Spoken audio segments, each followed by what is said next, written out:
Welcome to the R&B Lady Sports Talk.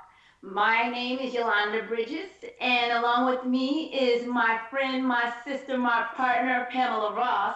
And together we're going to talk about some of our favorite moments that's been going on in the football community. Let's start with college football. Right now, it's a lot of controversy on how the rankings are going, and you got the AP poll and the Fox Sports poll, the stripper poll, and the North Pole. We got all these people offering their opinions on what the rankings should be, but in my opinion, it's not fair and it's not consistent. Pam, what do you think about that? How do you feel like the rankings are going and how the polling are going right now? Well, right now in college football, we have a bit of a controversy, if you ask me. We have Alabama, which is the reigning national champions, ranked number one.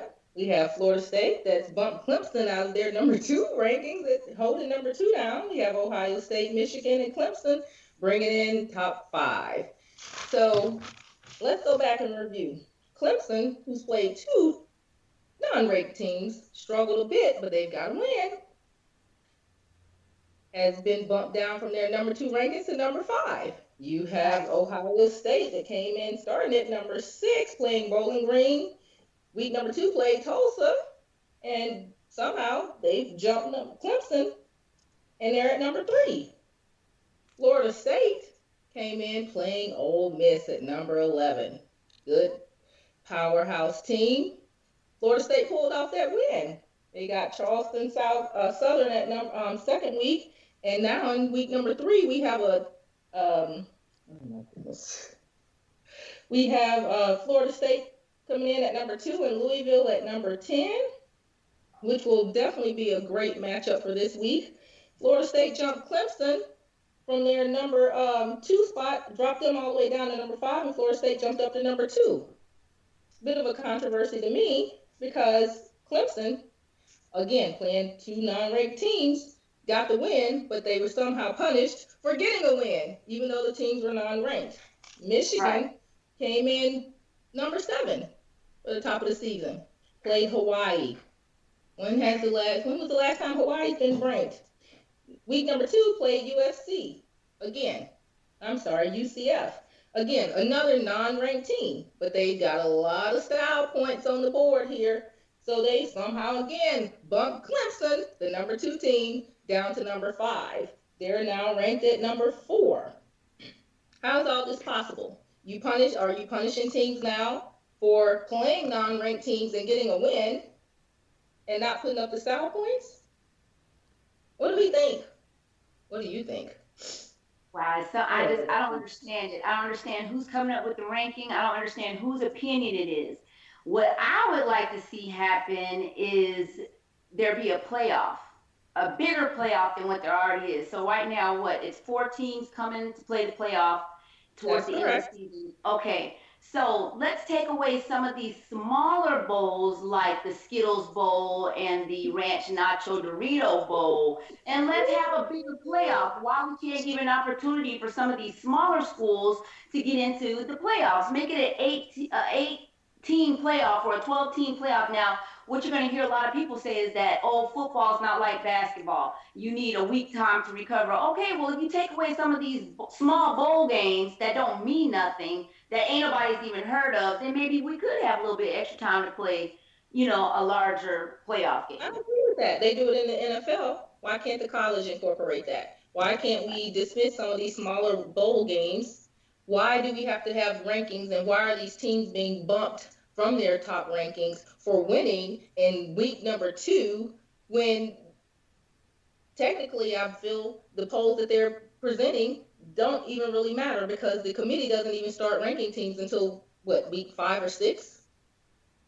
So I understand that you have to have some polls, but why are we punishing teams that are winning in the beginning of the season when by week 5 or 6 all this is going to change anyway?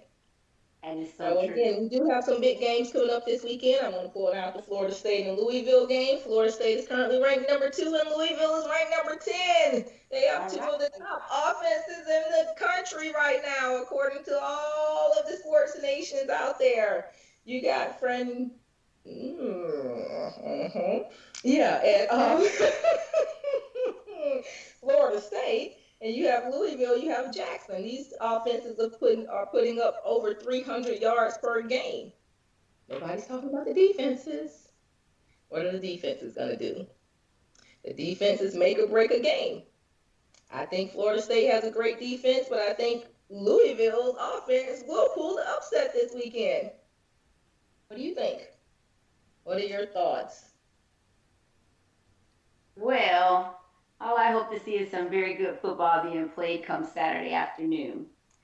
So let's And get a I little bit into the don't know. NFL right now. I got a chance to watch a lot of the games on Sundays, and what I saw was it was very exciting. First of all, I think that was the most exciting opening week one, and probably in my whole life, if you ask me. On Sunday, there was only one team that had over a 10-point differential in the score. That was the Browns against the Eagles. It was 10-29.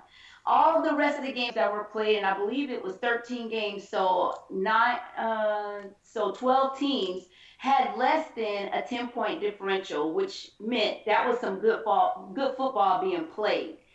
And then Monday Night Football, it was a little bit disappointing.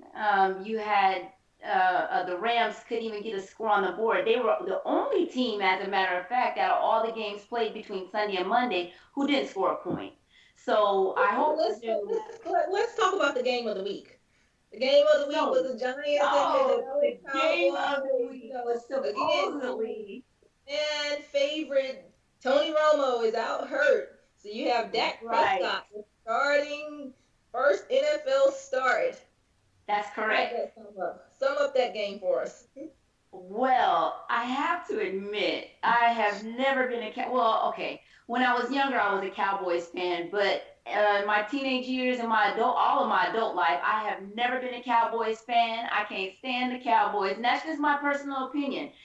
Cowboys are America's football team. That's what they're called. And if truth really is told, they're probably one of the only teams that is talked about week after week because either you love them or you hate them, but guaranteed they're going to be talked about that week. So, in my opinion, Prescott came out on fire. I thought he is a much better quarterback than Romo. I thought that the offensive coordinator was making good plays. I almost, for 1 minute, 1 second, they almost made a believer out of me. They I almost sucked almost you was in. hoping that they Almost were going to sucked you pull out a in. win. Say it again. I said they almost sucked you in, huh? They almost sucked me in so much to the point where when my man didn't run out of on the inbounds right there towards those last final seconds of the game, I almost started crying for him. I felt so bad, and that is so not like me. But Oh, anyways, I thought that it was a very good game played. I feel like Romo might want to watch his back. He might be in a little bit of danger there, but that's just what my do we see opinion. in the future? What do we see in Dallas in the future? Do we have a new quarterback in Dallas, or are we still expecting Romo to come back for yet another Well, year? don't get your hopes up. Don't get That's your all I hopes can up. say to All the right, Dallas well, fans I out have an there. interesting topic. That's right. Well, Um, uh, Cleveland quarterback, help me out. Bring it out of my mouth. Cleveland Browns. so with Cleveland, watching that Browns game, I was really disappointed. I was hoping that RG3 was going to come out looking a little bit different, a little bit better, but he might as well have had a Redskins uniform jersey on playing for the Browns. It looked like the same offense. It looked like the same RG. And as a matter of fact, he's out for the next 8 games with the injury. So I don't know. I don't see how this trade was beneficial to the Browns or to RG. What do we think is wrong with this picture? He was a phenomenal quarterback at Baylor, but he's been a bust since he's been in the NFL. He didn't really Well, to shine me, with Redskins. He didn't have a great game with the first game with Cleveland. Do you think it's the offensive coordinators issue where they're not calling the right plays, they're not setting up the right offense for this young man? What do we think? well, I think that we have to keep in mind that college football is a total different animal from the NFL. You can't expect. Okay, so he was a wildcat. He ran a lot in college, but that's because they would line up these receivers like on the outside, and so it would kind of trick the defense, if you will. So you had the defense doing X, Y, Z, and then you would have RG in the back scrambling, and now the defense don't know what to do, which left RG an opportunity to run the football. In the NFL, the defense isn't going for that. They see it before it even comes, so he has nowhere to go. And every time he tries to go, more than likely he's going to come out with an injury. That has So always been a big controversy of I these love running. RG3. He's from, the hometown that we're living in right now, but I don't know. And then now that we're speaking about RG3, let's go on over to the Redskins and talk about Cousins just for a minute, which poses Uh-oh. another good Uh-oh. question. To me, Let's hear about Cousins look like right. Cousins looked like he was in an RG3 uniform. He was the offense wasn't blocking for him. The offensive coordinator, I don't know what kind of plays he was drawing up. So that poses the question: is it the quarterback or is it the offensive coordinator and the coaching? I don't know. I don't know what to tell you. But Cousins looked an awful lot like RG3 Monday night. That's all very valid and good questions in my opinion. Hopefully we'll get some comments and feedback from our fans. I'll be amiss if I did not mention number one, Alabama plays their nemesis this weekend, Ole Miss. Now, if we all remember, if you follow college football, you know that Ole Miss has taken Alabama down in Alabama once and in Ole Miss in Mississippi the year before. So, will Alabama keep their number one ranking this week? Will their defense be able to pull it off? Will our two dynamic quarterbacks be able to pull some type of upset in Ole Miss this weekend? Or will it be just another bust? I don't know. Another great college game to watch. We'll see. I think I'm personally rooting for Alabama, but hey, I'm an Alabama girl, so of course I'm going to root for Alabama.